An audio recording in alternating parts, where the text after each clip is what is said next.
सिंगा जी बाबा की एक एक दो दो बात न होने लगी। रणगांव को धोबी का 52 भेरू 64 जोगनी सिद्ध थी। वो सिंगा जी बाबा पर मूठ न चलावने लग्यो। सिंगा जी बाबा ओनी मूठ न संभाली न रखता गया, पर एक भी मूठ को जवाब सिंगा जी बाबा ने नहीं दियो।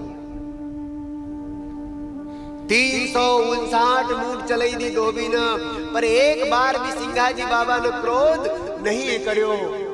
एक बार भी धोबी तरफ टेढ़ी नजर करी न भी नहीं देखियो। जब 359 मूठ हुई गई, सिंगा जी बाबा समझीगा कि अब धोबी का पास एक आखिरी विद्या बची।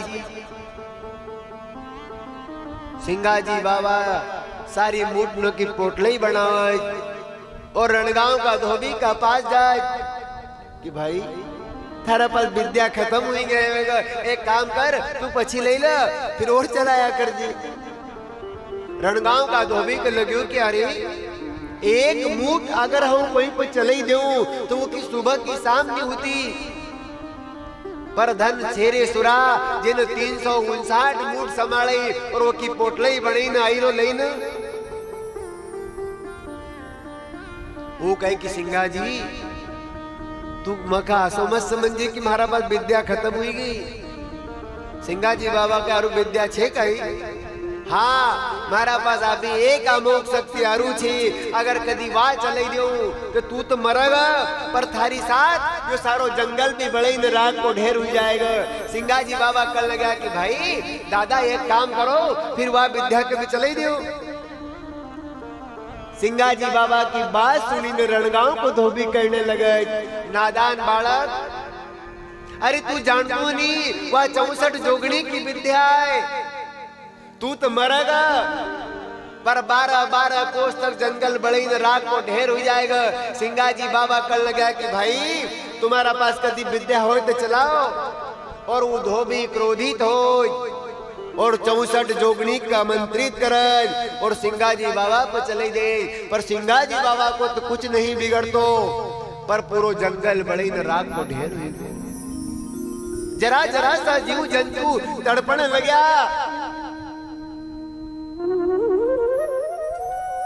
सिंगा जी बाबा मन में दुखी हुईगा, नदी ढेप में उतरे, अपना हाथ में जड़ ले और भगवान का याद करे, हे परमात्मा तुमने मुझको वचन दियो तो कि श्रृंगी तू जहां भी जब भी मुझे याद करेगा हम हाजिर हो जाऊंगा। तो हे परमात्मा आज ना निर्दय न अपना अहंकार का पोषण काले ये विद्या का चले दी और जरा जरा सा जीवनों को नाश कर दियो। हे परमात्मा तू तो राई को पर्वत करी सके, तू कहीं नहीं करी सकतो। अगर थारी इच्छा हो जाए तो ये रात पचो हारो भरो बात बनी जाए। और सिंगा जी बाबा ने जल का छीटा मारिया कि सारो जंगल जो जड़ी ने राख हुई वो तो पचो हारो भरो हुई वो। जसो जंगल हारो भरो हुयो। अब सिंगा जी बाबा ने अपनी 359 मूठ की पोटली थी वह धोबी की तरफ बढ़ी कि समालधारी विद्या का। और जैसे 359 मूठ की पोटली धोबी की तरफ गई, धोबी से अपनी खुद की विद्या संभली नहीं और धोबी का प्राण पंखिरू उड़ीगा। धोबी निर्जीव हुई न पड़ी गो। सिंगा जी बाबा का मन में विचार आवज किया, लोग मक बदनाम कर देगा कि सिंगा जी ने धोबी की हत्या कर दी। हे परमात्मा एका पर दया करो। सिंगा जी बाबा ने फिर अपना हाथ में जड़ लियो और धोबी की तरफ छीटा मारिया। जैसा छीटा मारिया कि राम राम करी न धोबी खड़ो हो। अब धोबी का भाव बदलेगा। अब धोबी का भाव बदलेगा। तब धोबी का अंदर वो भाव नहीं था। वो हाथ जोड़ी न खड़ो हुआ कि भैया तू राम है कि कृष्ण है, तू कौन है? सिंगा जी बाबा कर लगा, नहीं नहीं भाई हम तुम्हारा की तरह एक साधारण जीव जी। नहीं महाराज तुम साधारण तो नहीं हो सकता, क्योंकि जो बाग लगावज वो कभी आग नहीं लगाओ तो, और जो आग लगावज वो कभी बाग नहीं लगाओ तो, और तुमने तो आग में बाग लगाई दी। रक्षा करो रे महाराज, शरणागत की रक्षा करो। अरे एक पाप हमने त्रेता में कमायो, सीता का दियो बनवास। रक्षा करो रे महाराज, शरणागत की रक्षा करो। दूसरो पाप हमने द्वापर में कमायो और कंस का घर आया आप। रक्षा करो रे महाराज, शरणागत की रक्षा करो। तीसरो पाप हमने कलयुग में कमायो और बेर ही सही लियो सिंगा जी की साथ। रक्षा करो रे महाराज, शरणागत की रक्षा करो। जहां बेर की बात कही, सिंगा जी बाबा कर लगे कि कौन सो बेर, केको बेर। संत खड़ा बाजार में और सबको पूछे खेर, काहू से ना दोस्ती और काहू से ना बेर। सिंगा जी बाबा दो शब्द में धोबी का उपदेश दे। उमन शीतल हो जगमर बैरी कोई नहीं।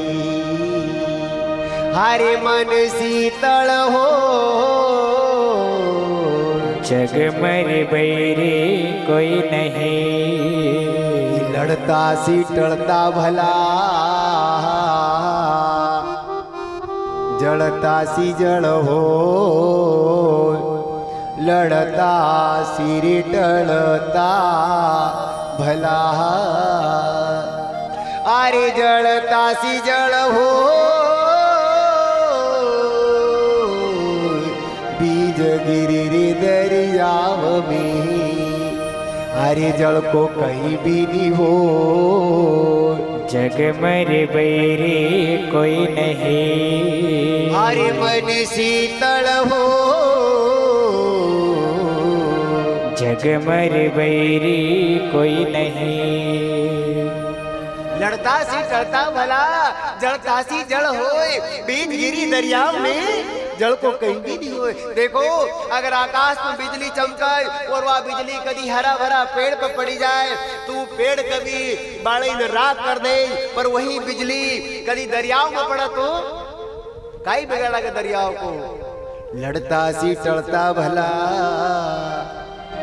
जड़ता सी जड़ होए। बीज गिरी रे दरियाव में, अरे जड़ को कहीं भी नहीं हो। जगमर बैरी कोई नहीं। आप धोबी का भाव बदलेगा। महाराज मारो उद्धार कर दो, मन मनुष्य जन्म गमई दियो। सिंगा जी बाबा कह कि भाई थारो उद्धार एना जन्म में तो नहीं होनो को, क्योंकि एना जन्म में तूने बहुत पाप करियो। इथारी तांत्रिक विद्या सी कहीं न की फसल न सार ली, कहीं न की भैंसी न कुदाड़ दी, न कहीं न का घर बिगाड़ दिया। तुको भोगणु पड़ेगा। भोगणु माने तुको पश्चाताप करना पड़ेगा। तू भजन से लगी जा, भजन करतो रह। थारा आने वाला समय में थारो उद्धार जरूर होएगा। देखो एक समय आसो आवाज के आदमी रंग सी राजा हुई जाए और एक समय आसो आवाज की राजा सी रंग हुई जाए। हमारी माता बहन ने भजन गावे, सेकीन काई करा, हरे सेकीन कर